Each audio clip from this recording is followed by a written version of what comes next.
Hello दोस्तों, स्वागत है आपका श्री गुरु एकेडमी में। मैं मनु वर्मा आपका शुक्रिया हार्दिक अभिनंदन करता हूं। दोस्तों, आज मैं आपके लिए मनोविज्ञान का एक सिद्धांत लेकर आया हूं, जो है अब्राहम मैस्लो का सिद्धांत। अब्राहम मैस्लो का सिद्धांत, जिसे आवश्यकता का सिद्धांत भी कहते हैं दोस्तों, उस सिद्धांत को मैं लेकर आया हूं। ये सीटेट में बहुत ही ज़्यादा आने वाला टॉपिक है, तो इस टॉपिक को अच्छे से कवर कर लीजिए कि ये इससे आने वाला एक भी क्वेश्चन हमारा छूटना नहीं चाहिए दोस्तों। तो दोस्तों, आगे बढ़ने से पहले मैं आपसे रिक्वेस्ट करना चाहूँगा कि अगर आप चैनल पे पहली बार वीडियो देख रहे हैं तो चैनल को सब्सक्राइब कर लीजिए, क्योंकि यहाँ हम बात करते हैं सिर्फ और सिर्फ शिक्षक भर्ती की। तो चलिए दोस्तों, स्टार्ट करते हैं। तो सबसे पहले अगर हम बात करें अब्राहम मैस्लो, तो आप देख सकते हैं ये हमारे अब्राहम मैस्लो साहब हैं, ठीक है। तो अब्राहम मैस्लो का जो जीवन काल था वो आप ध्यान रखेंगे कितना है, 1908 से 1970, ठीक है। अगर हम निवासी की बात करें, ये कहाँ के रहने वाले थे, तो ये अमेरिका के रहने वाले थे। और एक इम्पोर्टेंट पॉइंट ये आता है कि एक ये यहूदियों के वंशज थे, यहूदियों के वंशज थे ये दोस्तों। इस चीज़ को भी आप ध्यान रखेंगे। इनका पूरा नाम आप ध्यान रखिए, अब्राहम हैराल्ड मैस्लो। देख लो दोस्तों, अधिकतर तो आपको अब्राहम मैस्लो ही लिखा मिलेगा हर जगह, लेकिन कहीं कहीं पर आप कंफ्यूज हो जाओगे, तो इसीलिए आपके लिए पूरा नाम याद रखना चाहिए, अब्राहम हैराल्ड मैस्लो, ठीक है दोस्तों। तो चलिए आगे बढ़ते हैं। अब इनका जो सिद्धांत है दोस्तों, इनका जो सिद्धांत है बहुत ही अच्छा सिद्धांत है। और इनके सिद्धांत का क्या नाम था दोस्तों, अभिप्रेरणा की मांग या आवश्यकता का सिद्धांत। अभिप्रेरणा की मांग या आवश्यकता का सिद्धांत था दोस्तों। इन्होंने इसको 1954 में दिया था। कब दिया था, 1954 में दिया था दोस्तों। अब यहीं से आप देख लीजिए कितने क्वेश्चन हो गए आपके। इनका जीवन काल क्या था, 1908 से 1970, ठीक है। ये अब्राहम मैस्लो कहाँ के निवासी थे, तो आप कहोगे अमेरिका के। किसके वंशज थे, यहूदियों के वंशज थे। पूरा नाम क्या था, तो अब्राहम हैराल्ड मैस्लो था। और सिद्धांत क्या था इनका, तो सिद्धांत था अभिप्रेरणा की मांग या आवश्यकता का सिद्धांत इनका सिद्धांत था। और इन्होंने सिद्धांत ये कब दिया था, तो आप कहोगे 1954 में दिया था दोस्तों, ठीक है। इतना आप समझिए। अब दोस्तों क्या है कि इनके जो सिद्धांत हैं, इनके सिद्धांत के कुछ उपनाम हैं, यानी कि सिद्धांत वही है लेकिन कई सारे नाम से आप उसको बुलाया जाता है, ठीक है। जैसे आपका नाम है, सपोज दैट मैं आपका नाम रख लेता हूँ रोहन। आपका नाम रोहन है लेकिन आपसे घर पर रोहित कहते हैं, आपके रिश्तेदार आपसे कुछ और कहते हैं, तो इसी तरीके से ये उपनाम कहलाते हैं। तो इनको ध्यान रखेंगे। तो आप ध्यान रखेंगे कि मानवतावादी सिद्धांत भी इसी सिद्धांत को कहा जाता है।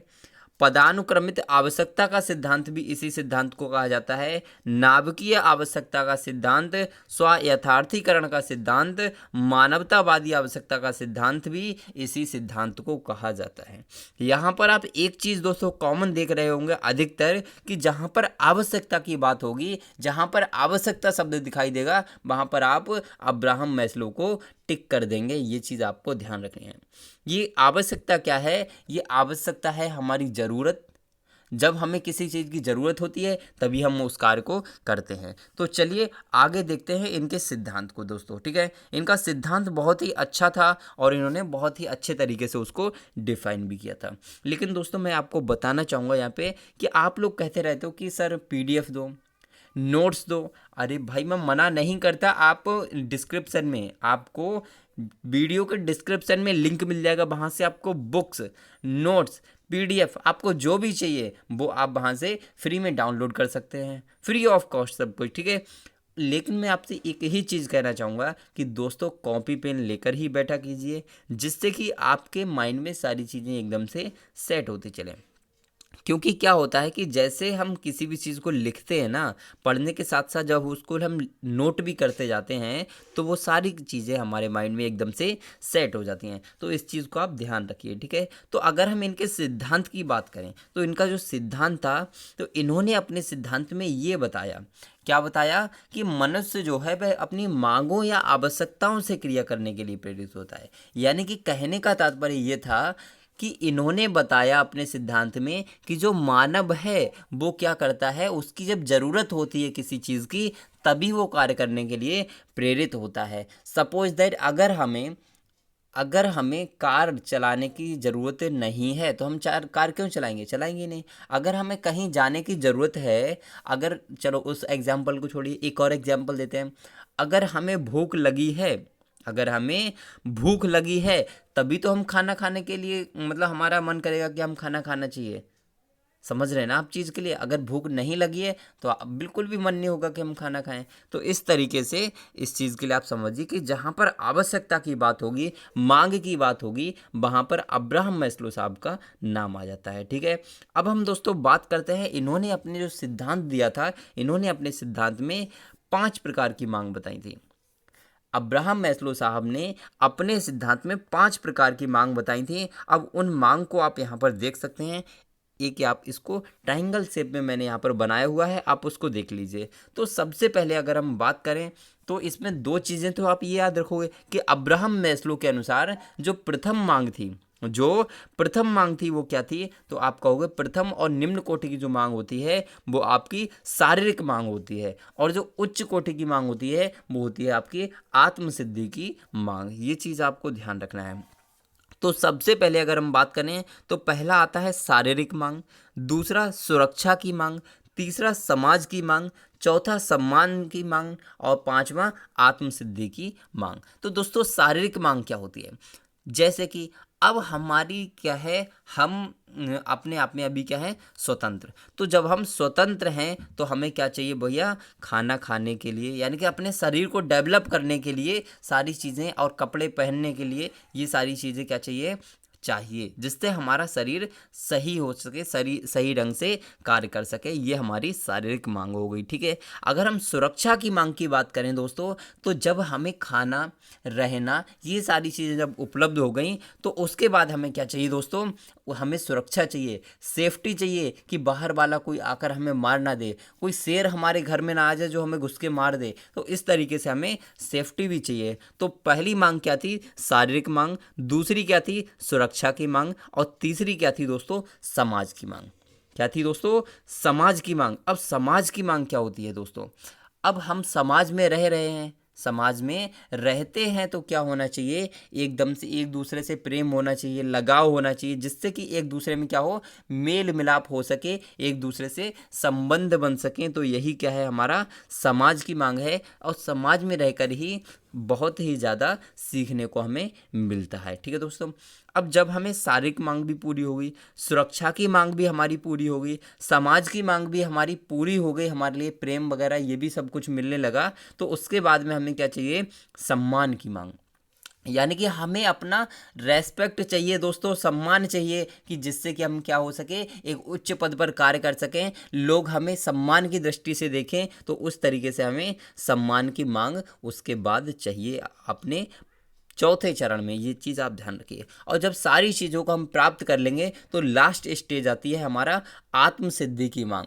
आत्मसिद्धि की मांग आती है हमारी लास्ट स्टेज, कि उससे ज़्यादा हमें कुछ नहीं चाहिए, एकदम से सही तरीके से हमारा जीवन यापन होने लगे। तो दोस्तों यही था कि अब्राहम मैस्लो ने 5 प्रकार की मांग बताई थी। पहला शारीरिक मांग, दूसरा सुरक्षा की मांग, तीसरा समाज की मांग, चौथा सम्मान की मांग, और पांचवा आपका आत्मसिद्धि की मांग। ये चीज़ें आप ध्यान रखिए। तो यहाँ पर आप देख लीजिए आपके कितने क्वेश्चन हो जाते हैं।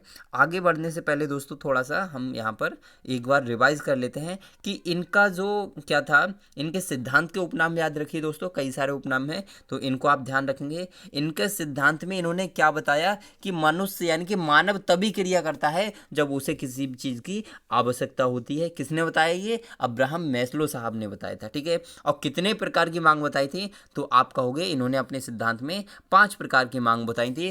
प्रथम और निम्न कोटि की जो मांग थी वो शारीरिक मांग, और उच्च कोटि की मांग जो थी वो आत्मसिद्धि की मांग थी। आप इस चीज़ को ध्यान रखेंगे और पांचों को ध्यान रखेंगे, पांचों मांगों को ध्यान रखेंगे, क्योंकि क्वेश्चन इस टाइप से आता है दोस्तों कि निम्न में से कौन सी मांग अब्राहम मैस्लो के सिद्धांत के अनुसार नहीं है। तो उसमें 3 तो आपके दिए होंगे इसमें से, लेकिन एक ऑप्शन आपका नहीं दिया होगा। तो आप क्या करोगे? आपको जब पता ही नहीं होगा, आपको जब तक पांचों नहीं पता होंगे तब तक आप उस क्वेश्चन को नहीं कर पाएंगे दोस्तों। ठीक है, तो आपको याद रखना पड़ेगा। अब यहाँ पर देखते हैं दोस्तों, यहाँ पर जब हम देखते हैं तो इन्होंने अपने सिद्धांत के अनुसार मानव की आवश्यकता का जो उच्च स्तर था वो आत्मसिद्धि की मांग बताया। अब दोस्तों ये तो मैं आपको बता ही चुका हूँ ऊपर, ठीक है।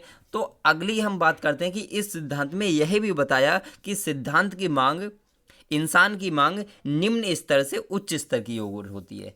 अब ये चीज़ तो आपके माइंड में पहले से ही सेट होनी चाहिए कि जो किसी भी इंसान की मांग होगी, मेरे हिसाब से शायद जानवरों की मांग भी इसी टाइप से होनी चाहिए कि निम्न स्तर से उच्च स्तर की ओर होती है, ठीक है। ये चीज़ आप ध्यान रखिए। अब चलते हैं इंपॉर्टेंट क्वेश्चंस पर। इसमें अभी तक आपने कितना सीखा, इस चीज़ के लिए मैंने यहाँ पर क्वेश्चंस रखे हुए हैं, उन क्वेश्चंस को हम यहाँ पर देखते हैं। तो पहला क्वेश्चन मैंने लिया है कि मैस्लो के अनुसार, मैस्लो के अनुसार चोरों से बचने की मांग किस चरण में आती है?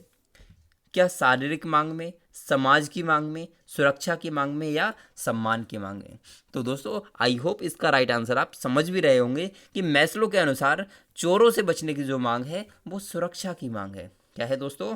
सुरक्षा की मांग है कि उनकी सेफ्टी हो सके। ये क्या था? चोरों से बचने की मांग थी, ठीक है दोस्तों। नेक्स्ट क्वेश्चन पे चलते हैं कि मैस्लो कहाँ के निवासी थे? अब्राहम मैस्लो कहाँ के निवासी थे? दोस्तों इनका पूरा नाम जरूर याद रखिए, अब्राहम हेराल्ड मैस्लो, ठीक है। तो अगर इनके निवासी की बात करें तो ये कहाँ के थे? अमेरिका, जापान, स्विट्जरलैंड या जर्मनी। तो आप सभी को जानते होंगे कि ये अमेरिका के निवासी थे। अभी आपने ऊपर इसको पढ़ा था, ठीक है दोस्तों। अब ये क्वेश्चन मैंने थोड़ा दोस्तों अलग से लिया हुआ है, लेकिन इस क्वेश्चन को आप ध्यान रखिए, सबसे ज़्यादा आने वाली परिभाषा है ये वाली, ठीक है। अनुभव और प्रशिक्षण से व्यवहार में आया परिवर्तन ही अधिगम है। ये कथन किसका है? गेट्स, गुथरी, मैस्लो और कोहलर। दोस्तों इस क्वेश्चन को मैंने इसलिए रखा हुआ है क्योंकि ये सबसे ज़्यादा आने वाली परिभाषाओं में आता है ये क्वेश्चन, ठीक है। तो इसीलिए आप इसको ध्यान रखिए। ये जहाँ पर भी अनुभव और प्रशिक्षण की बात होगी तो आप गेट्स को मार्क कर देंगे, ठीक है दोस्तों। तो इसीलिए इसका राइट आंसर फर्स्ट हो जाएगा गेट्स। अनुभव और प्रशिक्षण से व्यवहार में आया परिवर्तन ही अधिगम है, ये गेट्स ने कहा था। अब हम नेक्स्ट क्वेश्चन पे चलते हैं कि प्रेम की मांग किस सिद्धांत के अंतर्गत आती है? सम्मान की मांग, समाज की मांग, सुरक्षा की मांग और शारीरिक मांग। अब इसमें दोस्तों आप थोड़ा सा कंफ्यूज हो रहे होंगे, किसमें? समाज की मांग और सम्मान की मांग, इन दोनों में थोड़ा सा कंफ्यूज हो रहे होंगे, ठीक है। तो दोस्तों मैं आपसे कहना चाहूँगा कि इसका राइट आंसर आपका क्या होगा? ऑप्शन नंबर बी होगा। क्यों होगा दोस्तों? तो सम्मान दोस्तों प्यार करने से, या फिर प्रेम की मांग जो है वो सम्मान की मांग नहीं है, समाज की मांग है। हमें अपने भाई से अगर प्रेम है तो वो क्या है? हमारा समाज में एक स्थान है, समाज की ये मांग है कि हमें अपने भाई से प्रेम करना चाहिए। तो यही क्या है? आपका समाज की मांग है, इसको आप ध्यान रखेंगे। नेक्स्ट क्वेश्चन पे चलते हैं दोस्तों। हमारा नेक्स्ट क्वेश्चन है कि निम्नलिखित में से कौन सा मैस्लो के सिद्धांत का प्रकार नहीं है? ये आपको बताना है। आत्मीयता की मांग, सम्मान की मांग, सुरक्षा की मांग या समाज की मांग। अब दोस्तों इसका राइट आंसर क्या हो सकता है? तो मैं आपको बताना चाहूँगा। क्या समाज की मांग थी? तो अब्राहम मैस्लो के अनुसार थी। सुरक्षा की मांग बिल्कुल थी। सम्मान की मांग थी, लेकिन आत्मीयता की मांग नहीं थी। और दोस्तों इसमें नहीं पूछा था, इसलिए राइट आंसर क्या होगा? Option number first is right answer, ठीक है दोस्तों। अब यहाँ पर आप दोस्तों ध्यान रखिए, यहाँ पर हम सिर्फ और सिर्फ बात करते हैं शिक्षक भर्ती की। अगर वीडियो अच्छी लगी हो तो चैनल को सब्सक्राइब कर लीजिए और वीडियो को लाइक एंड शेयर कर लीजिए, ठीक है। और भी दोस्तों वीडियो पे कमेंट करके ज़रूर बताइए कि वीडियो आपको कैसी लगी, क्योंकि हम यहाँ बात करते हैं सिर्फ और सिर्फ शिक्षक भर्ती की, जिससे कि आप आने वाले टाइम में, भविष्य में आप अपने जीवन को उच्च स्तर पे ले जा सकें, ठीक है, और अपने जीवन में भावी जीवन के शिक्षक बन सकें। तो आज के लिए बस इतना ही। Thank you, have a nice day.